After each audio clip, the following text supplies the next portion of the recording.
Back to news. ఏపీలో జరగనున్న ఎన్నికల బరిలో నుంచి ఎంపీ కేశినేని నానిని టీడీపీ పార్టీ తప్పించింది. ఆయన స్థానంలో తన సోదరుడు కేశినేని చిన్నికి పోటీ చేసే అవకాశాన్ని పార్టీ కల్పించింది. చంద్రబాబు ఆదేశాల మేరకు ఎన్నికల బరిలో నుంచి తనను తప్పించి తన స్థానంలో మరొకరిని ఇన్ఛార్జిగా నియమించారని పార్టీ నేతలు తెలిపినట్లు కాశినేని సోషల్ మీడియా ద్వారా తెలిపారు. అందుకే పార్టీ వ్యవహారాల్లో కల్పించుకోవద్దని చంద్రబాబు ఆదేశించారని తెలిపారు. అధినేత ఆదేశాలను తూచా తప్పకుండా శిరసావహిస్తానని పార్టీకి హామీ ఇచ్చినట్లు ఆయన స్పష్టం చేశారు.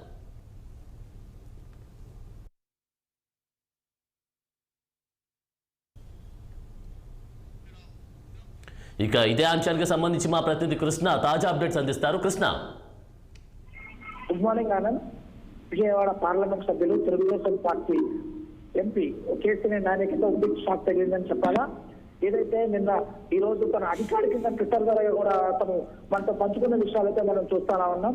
ఏదైతే మాజీ మంత్రి ఆలపాటి రాజా, ఆ మాజీ ఎంపీ కొనకళ్ళ నారాయణ, జిల్లా అధ్యక్షుడు నిత్యం రఘు, ఈ ముగ్గురు కలిసి తన కేశినేని నానిని కలిసి రాబోయే ఎన్నికల్లో విజయవాడ పార్లమెంట్ టికెట్ ని కేశినేని వేరే వ్యక్తికి కేటాయిస్తున్నట్లు, దాంతో పాటు కృష్ణా జిల్లా తిరువూరులో, ఎన్టీఆర్ జిల్లా తిరువూరులో జరగబోయే చంద్రబాబు నాయుడు 7వ తరగతి జరగబోయే సమావేశానికి కొత్త ఇన్ఛార్జిని నియమిస్తున్నట్లు, దాంట్లో ఎట్టి పరిస్థితుల్లో తలదొచ్చొద్దని చెప్పేసి చంద్రబాబు నాయుడు గారు ఒక ఆదేశాలు జారీ చేశారు. కనుక మీరు ఆ పార్టీ వ్యవహారాల్లో కూడా తలదొచ్చొద్దని చెప్పారని చెప్పేసి తన అధికారిక ట్విట్టర్ ద్వారా అయితే మన కేశినేని నాని పార్లమెంట్ సభ్యులకు తెలియజేయడం మనం చూస్తారన్నాం.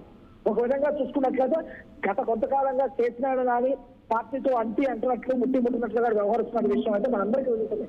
గత చంద్రబాబు నాయుడుతో ఢిల్లీ వెళ్ళినప్పుడు కూడా చంద్రబాబు నాయుడుకి పుష్పగుచ్చం ఇవ్వాలని చెప్పేసి మనకు గుంటూరు ఎంపీ గల్లాచేదే ఇచ్చినా కూడా దాన్ని తోసేసిన సంఘటన మనం చూసాం. అప్పటి నుంచి కూడా తెలుగుదేశం పార్టీతో అంటున్నట్లు ఉన్నటువంటి కేశినేని నాని మళ్ళీ చంద్రబాబు నాయుడు పిలిచి మాట్లాడినటువంటి వ్యవహారంలో మళ్ళీ తెలుగుదేశం పార్టీకి దగ్గర అవుతున్నట్లు విషయం అయితే మనం చూస్తాము.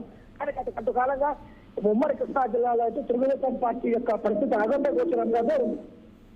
నిరంతరం ఇక తెలుగుదేశం పార్టీ నాయకులు చంద్రబాబు వీటి మధ్యలో లోకరకాలు అయితే ఎప్పుడు బయటపడతారు. నిన్న చూసుకున్నట్లయితే తిరువూరులో జరిగినటువంటి ఏదైతే చంద్రబాబు నాయుడు బహిరంగ సభ నేపథ్యంలో ఇది కేశినేని నాని ఎంపీ గాని తన సోదరుడు కేశినేని చిన్ని కూడా ఇరు వర్గాలు కూడా పెద్ద ఎత్తున ఆ కార్యకర్తలను పోగు చేసే సమయంలో ఇద్దరు కూడా పార్టీ కార్యాలయాలకు చేరుకోవడం ఒక్కసారిగా పెద్ద ఎత్తున అయితే నినాదాలు చేస్తూ కేశినేని నాని యొక్క అక్కడ ఫ్లెక్స్ లో ఆయన లేకపోవడం, కేశినేని చిన్ని మొత్తం వ్యవహారం నడవడం చూసుకుంటే అది పెద్ద వ్యవహారంగా అదొక రాద్ధాంతంగా అయితే తయారైంది. ఇరు వర్గాల మన కొట్లాటలతో కూడా ఒక సబ్ ఇన్స్పెక్టర్ కూడా ఆ తలకి గాయాలవటం అయితే మనం చూస్తాము. ఈ యొక్క నేపథ్యాన్ని మొత్తాన్ని కూడా తెలుగుదేశం అధిష్టానం అయితే సీరియస్ గా తీసుకున్నట్లయితే మనం చూస్తానే ఉన్నాం. ఈ నేపథ్యంలో చంద్రబాబు నాయుడు అయితే ఒక బలమైన నిర్ణయం అయితే తీసుకున్నాడు. తన ద్వారా రాయబారాన్ని అయితే పంపించి కేశినేని నానికి అయితే చర్చిస్తున్నట్టు చూస్తాం. ఏది ఏమైనప్పటికీ కేశినేని నానికి అయితే అదే విజయవాడలో జరగబోయే ఆ పార్లమెంట్ ఎన్నికల్లో టికెట్ లేదు అని చెప్పడం చేస్తున్నట్లయితే ఇది తెలుగుదేశం పార్టీ యొక్క అంటే రాబోయే ఎన్నికల్లో విజయవాడ పార్లమెంటు సీటు విషయంలో మాత్రం రాబోయే రోజుల్లో గందరగోళం నెలకొనే పరిస్థితి కనబడుతున్నట్లయితే అర్థమవుతున్నారు. Thank you Krishna.